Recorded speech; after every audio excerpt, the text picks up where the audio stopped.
மீண்டும் தமிழகத்தில் பரவலாக மழையினுடைய தீவிரம் அதிகரிப்பதற்கான வாய்ப்பு இருக்கு. எந்தெந்த மாவட்டங்கள்ல, எந்தெந்த தேதிகள்ல நமக்கு மழை பதிவாகும் என்பது குறித்து நம்ம பார்க்கலாம். நண்பர்களே, நீங்க மறக்காம ஒரு லைக் பண்ணுங்க, சப்ஸ்கிரைப் பண்ணி தொடர்ந்து சப்போர்ட் பண்ணுங்க. துல்லியமான வானிலை அறிக்கையை பெற்றுக்கொள்ளுங்க. இனி வருகிற நாட்கள்ல நமக்கு மழை வாய்ப்புகள் எப்படி இருக்கும் அப்படிங்கிறது குறித்தும் மிக தெளிவாக பார்க்க போறோம். அதே மாதிரி பனிமூட்டம் அதிகாலை வேளையில ரொம்ப தீவிரமான பனிமூட்டம் பொறுத்த வரைக்கும் கடலோர மாவட்டங்கள்ல, உள் மாவட்டங்களிலும் ரொம்ப தாக்கம் அதிகமாகி இருக்கிறது. இந்த பனிமூட்டம் எந்த அளவுக்கு நமக்கு இனி வரும் நாட்கள்ல ஒரு மிகப்பெரிய ஒரு பாதிப்பை ஏற்படுத்த போகுது அப்படிங்கிறதையும் நிச்சயமா நம்ம பார்த்து தெரிந்து கொள்ளலாம். சப்ஸ்கிரைப் பண்ணி தொடர்ந்து சப்போர்ட் பண்ணுங்க, மறக்காம லைக் பண்ணுங்க, நண்பர்கள் உறவினர்கள் எல்லாருக்கும் தெரியப்படுத்தி ஷேர் பண்ணுங்க.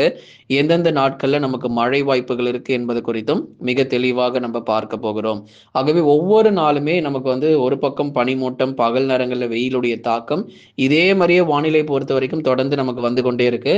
இந்த மழை பொழிவுகளையும் சீக்கிரத்தில் நம்ம பார்க்க போறோம். ஏன்னா இந்த வெயிலுடைய தாக்கம் அதிகரிக்கிறதுக்கு முன்பதாக, இந்த கோடை காலம் வருகிறதுக்கு முன்பதாக ஒரு கடுமையான மழை பெய்த பிறகுதான் நம்ம கோடை காலத்தை நம்ம சந்திக்க போகிறோம். அப்படி இருக்கும்போது எந்த தேதிகள்ல இந்த மழைக்கான வாய்ப்பு இருக்கும் என்பது குறித்தும் மிக விளக்கமாக நம்ம பார்த்து தெரிந்து கொள்ளலாம். தமிழகத்தில் பிப்ரவரி மாத இறுதியில் கணிசமாக நமக்கு மழையினுடைய தீவிரம் பொறுத்த வரைக்கும் கண்டிப்பாக அதிகரிக்கும். இந்த மாத இறுதியிலிருந்து படிப்படியாக நமக்கு மழை பொழிவும் அதிகரிக்க ஆரம்பிச்சிடும். குறிப்பா கடலோர மாவட்டங்களிலும், டெல்டா பகுதிகளிலும் கணிசமான நமக்கு மழை பொழிவுகள் அதிகரிக்க வாய்ப்பு இருக்கு. காரணம், வங்கக்கடலில் உருவாக போகிற இந்த குறைந்த காற்றழுத்த தாழ்வு பகுதியின் காரணமாக கணிசமான மழை பொழிவுகள் தமிழக கடலோர பகுதிகளிலும், டெல்டா மாவட்டங்களிலும், தென் மாவட்டங்களிலும் உறுதியாக நம்ம எதிர்பார்க்க முடியும். தமிழகத்தில் பிப்ரவரி மாத இறுதியில் பரவலாக மழையினுடைய தீவிரம் அதிகரிக்கும். இந்த 7 நாட்கள், குறிப்பாக பிப்ரவரி 20ஆம் தேதி முதல் 28ஆம் தேதி வரை இந்த 7 நாட்கள் விட்டு விட்டு பரவலாக கணிசமாக தமிழகத்தில் சில இடங்களில் மழை வாய்ப்புகள் அதிகரிக்க போகுது. அதனால தொடர்ந்து நீங்க எச்சரிக்கையாக இருக்கணும். பிப்ரவரி 20 முதல் 28 வரை விட்டு விட்டு கணிசமாக நமக்கு கடலோரங்களில் மழை வாய்ப்புகள் அதிகரிக்க போகுது. குறைந்த காற்றழுத்த தாழ்வு பகுதி உருவாகி, அதாவது தாழ்வு மண்டலமாகவோ இல்ல புயல் சின்னமாகவோ வலு பெறாம அப்படியே தமிழகத்தை நோக்கி நகரும். நகர்ந்த பிறகு குறிப்பா கடலோர பகுதியில் இருக்கிறவங்க, சென்னையிலிருந்து புதுக்கோட்டை வரைக்கும் இருக்கக்கூடிய கடலோர மாவட்டத்தில் இருக்கிறவங்களுக்கு மிதமானதிலிருந்து கனமழை வரைக்கும் கணிசமாக நம்ம எதிர்பார்க்க போகிறோம். இந்த மழை வாய்ப்புகள் பொறுத்த வரைக்கும் இந்த தாழ்வு பகுதி தமிழகத்தை நோக்கி நகர்ந்தால் மட்டுமே இந்த மழைக்கான சாத்தியங்கள் ஏற்படக்கூடும். அதனால வருகிற நாட்கள், குறிப்பா பிப்ரவரி 18, 19 தேதி வாக்குல ஒரு குறைந்த காற்றழுத்த தாழ்வு பகுதி உருவாகும். தொடர்ந்து இது தீவிரமா நம்ம கண்காணிச்சுக்கிட்டே இருக்கிறோம். இந்த தாழ்வு பகுதி பொறுத்த வரைக்கும் ஒருவேளை தமிழகத்தை நோக்கி நகரும் பட்சத்தில் பரவலாக கனமழையினுடைய தீவிரம் கடலோர மாவட்டங்கள்ல கண்டிப்பாக இந்த மாத இறுதியில உறுதியா நமக்கு பதிவாகும். இது புயலாக மாறுமா அல்லது தாழ்வு மண்டலமாக மாறுமா என்பது குறித்து வரக்கூடிய நாட்கள்ல உங்களுக்கு நம்ம தொடர்ந்து சொல்றோம். தற்போதைய நிலவரப்படி இது புயலாகவோ தாழ்வு மண்டலமாகவோ மாற வாய்ப்பு இருக்காது.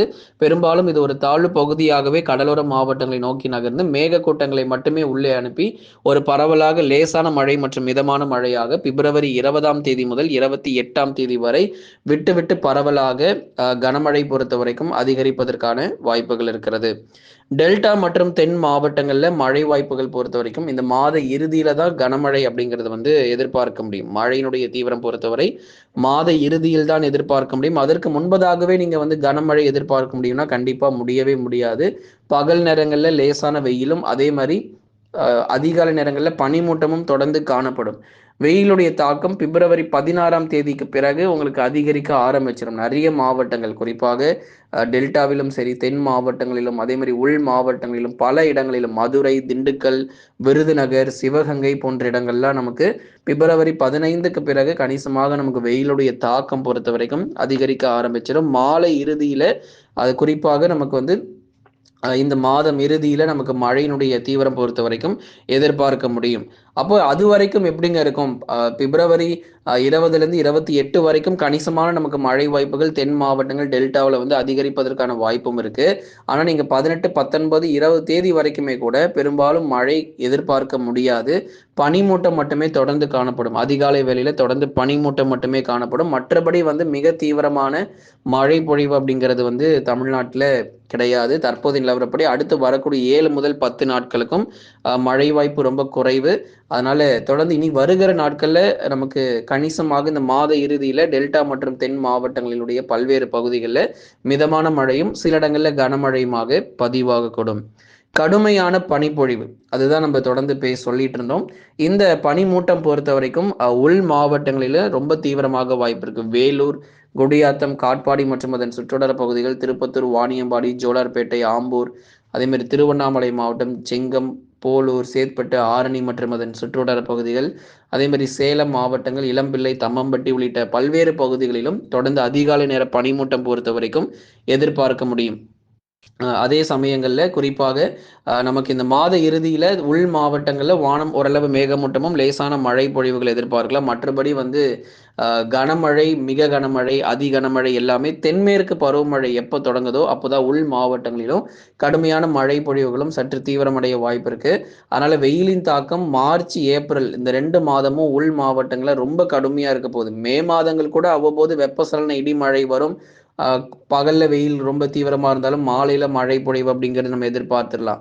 ஆனா நமக்கு வந்து இந்த மார்ச் மற்றும் ஏப்ரல் மாதங்கள்ல உள் மாவட்டங்கள்ல தொடர்ந்து வெப்பநிலை பொறுத்த வரைக்கும் இயல்பிலிருந்து கூடுதலாகவே நமக்கு வந்து பதிவாகிறதுக்கான வாய்ப்புகளையும் எதிர்பார்க்கிறோம். ஏன்னா இப்பவே நமக்கு ஈரோடு, நாமக்கல், சேலத்துல 33 டிகிரி செல்சியஸ் வரைக்கும் வெப்பநிலை பதிவாகிட்டு இருக்கு. நிறைய பகுதிகள் 32ல இருந்து 33 டிகிரி செல்சியஸ் வரைக்கும் பகல் நேரங்கள்ல வெயிலுடைய தாக்கம் பொறுத்த வரைக்கும் அதிகமாக பதிவாகிட்டு இருக்கு உள் மாவட்டங்கள்ல.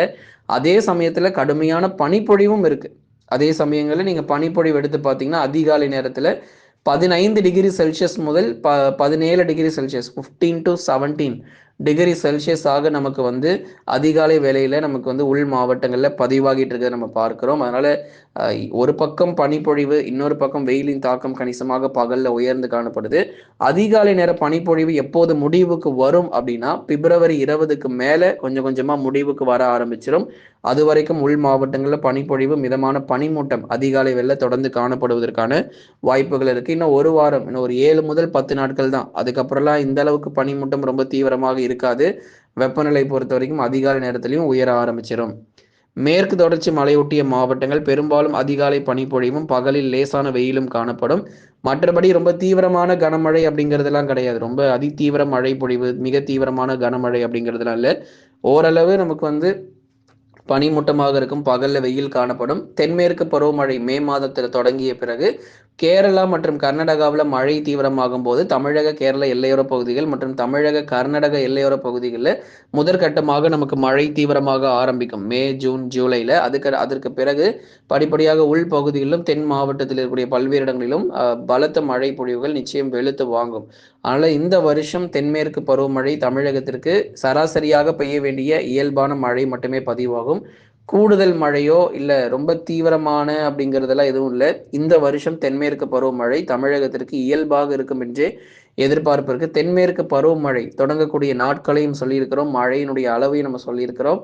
இதுல எந்த விதமான மாற்றம் இருக்காது. இயல்பாக பெய்ய வேண்டிய மழை அளவு மட்டுமே இந்த வருஷம் தென்மேற்கு பருவமழையில எதிர்பார்க்கிறோம். அதனால கேரளா, கர்நாடகா, மகாராஷ்டிரா, குஜராத் போன்ற மாநிலங்கள், அதே மாதிரி வட இந்தியாவில் இருக்கக்கூடிய பெரும்பாலான மாநிலங்கள்ல இந்த வருஷம் தென்மேற்கு பருவமழை பொறுத்த வரைக்கும் இயல்பான ஒரு நிலையே நமக்கு வந்து இருப்பதற்கான வாய்ப்பும் அதிகமாக இருக்கிறது. நண்பர்களே, நீங்க மறக்காம ஒரு லைக் பண்ணுங்க, சப்ஸ்கிரைப் பண்ணி தொடர்ந்து சப்போர்ட் பண்ணி பாருங்க.